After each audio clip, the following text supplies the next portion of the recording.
me ask you a question. When you talk about values that I have or values that we have, as the CEO of, let's say, a one-person company or 5 or 10, and I know you started off small, absolutely. Right? You started off bootstrapping your business. You started off, and I want to talk about that as well today. This is a great entrepreneur to listen to. When you talk about your values, you're really not talking about what you think your clients' values are, or what kind of values you should have in order to appeal to people.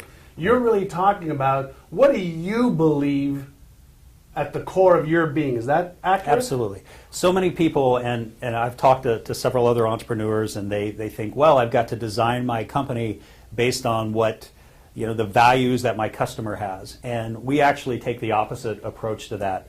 And that is the values that you have as a person they're you. That's who they are. They're the core. And then if you have your core group of people in the company, those values, the collective values, should be authentic, absolutely authentic to who you are, and they should be what drives the company.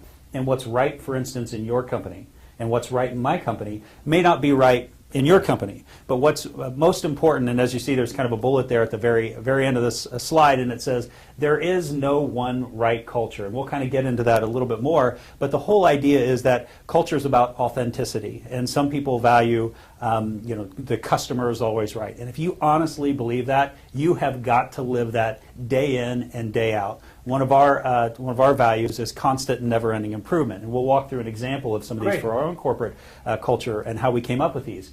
But that simply means for us is that in all situations, where we are today cannot be where we are tomorrow, and it's a personal belief that I've held since probably listening to Brian Tracy when I was like 18, driving in my little Mazda GLC, But those sorts of things are what really carry us, and it's the things that do not change.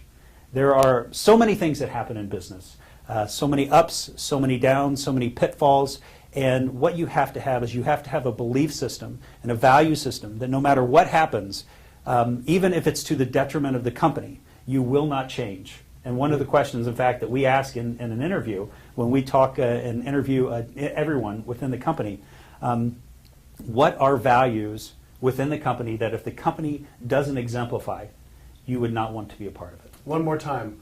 What are values that if the company does not have these values, you would not want to be a part of it?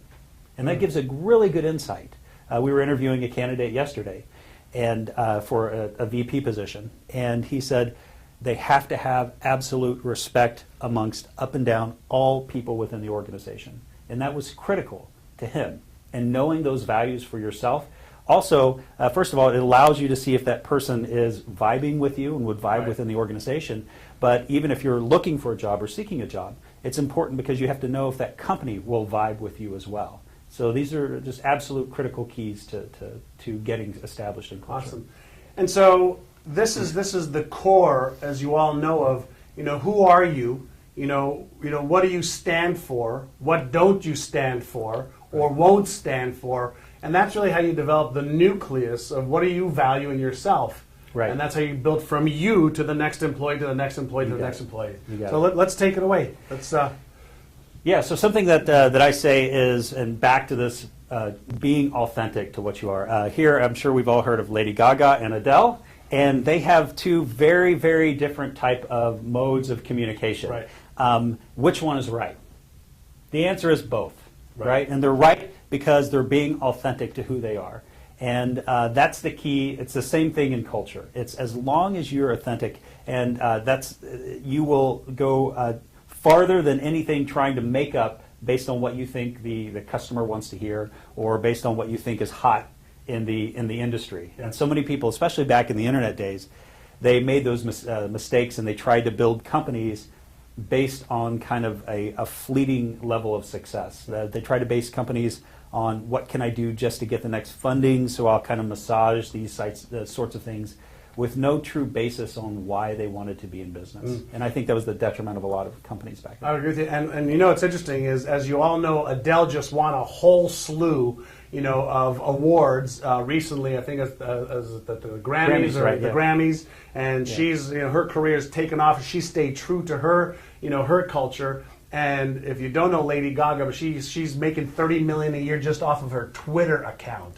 30 million just off of the tweets of the people following her. I think last year she made $80+ million was her revenues. And so that's a perfect example of individuals who are true to themselves, their values. Absolutely. They are making a ton of impact and making a ton of money as well. So absolutely. Great point on that one. Can be done.